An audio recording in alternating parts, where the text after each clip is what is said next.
اللہ تعالیٰ کا اپنے معزز اولیاء کے دشمنوں سے اعلان جنگ کا بیان ہے۔ بخاری شریف کی حدیث مبارکہ ہے، ان ابی ہریرہ رضی اللہ تعالی عنہ قال قال رسول اللہ صلی اللہ علیہ وآلہ وسلم ان اللہ قال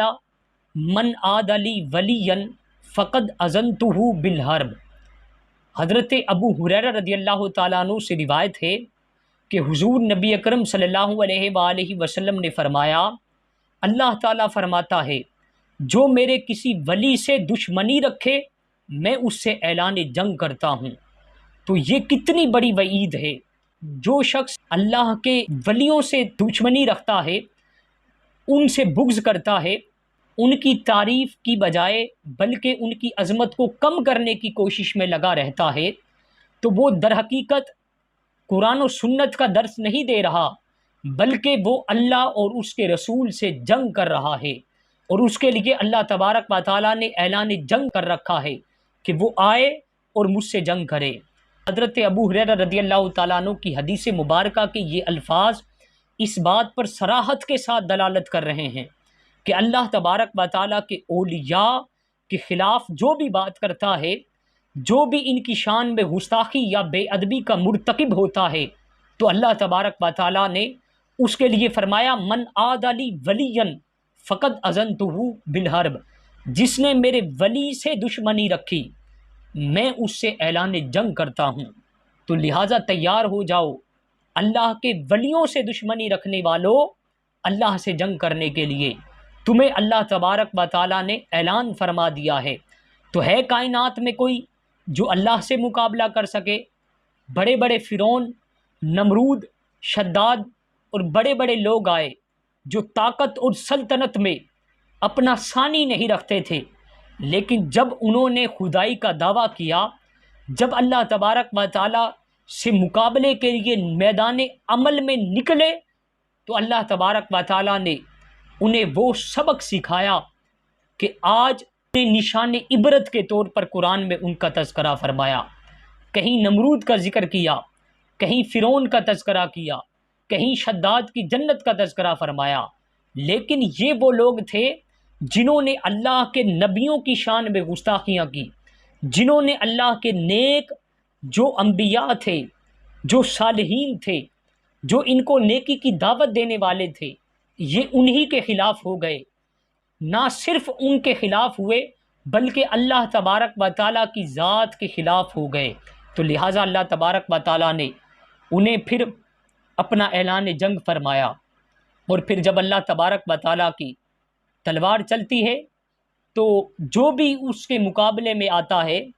وہ پاش پاش ہو جاتا ہے۔ لہٰذا ہمیں اس کے حوالے سے محتاط ہونا چاہیے کہ یہ نہ ہو کہ ہم توحید کا سبق دیتے ہوئے اللہ کے کسی برگزیدہ ولی کی شان میں گستاخی کر بیٹھیں۔ توحید یہ نہیں جو آج ہم نے بنا رکھی ہے کہ اللہ کے اٹھ کر کسی ولی کی شان میں گستاخی کر دیں، اللہ کے کسی نبی کی شان میں گستاخی کر دیں، تو یہ توحید ہے، بلکہ وہ توحید ہی نہیں جس میں ادب مصطفیٰ نہ ہو۔ اللہ تبارک و تعالیٰ نے فرمایا جس نے اللہ کے رسول کی اطاعت کی اس نے اللہ کی اطاعت کی، تو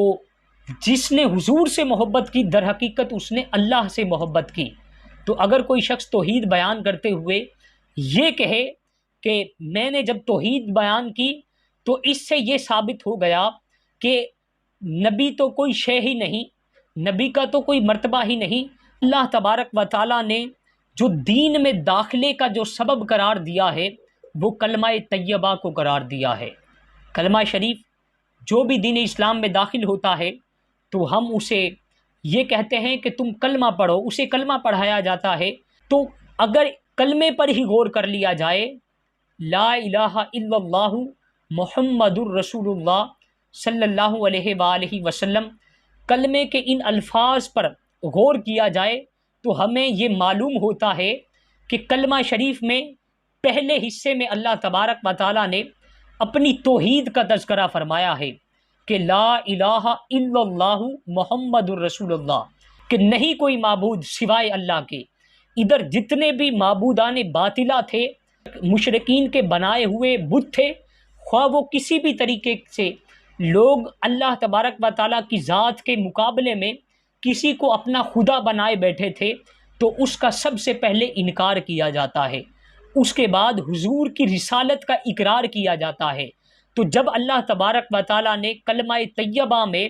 اپنی توحید کے ساتھ رسالت کو ساتھ میں مینشن فرمایا ہے، ساتھ میں لازمی قرار دیا ہے،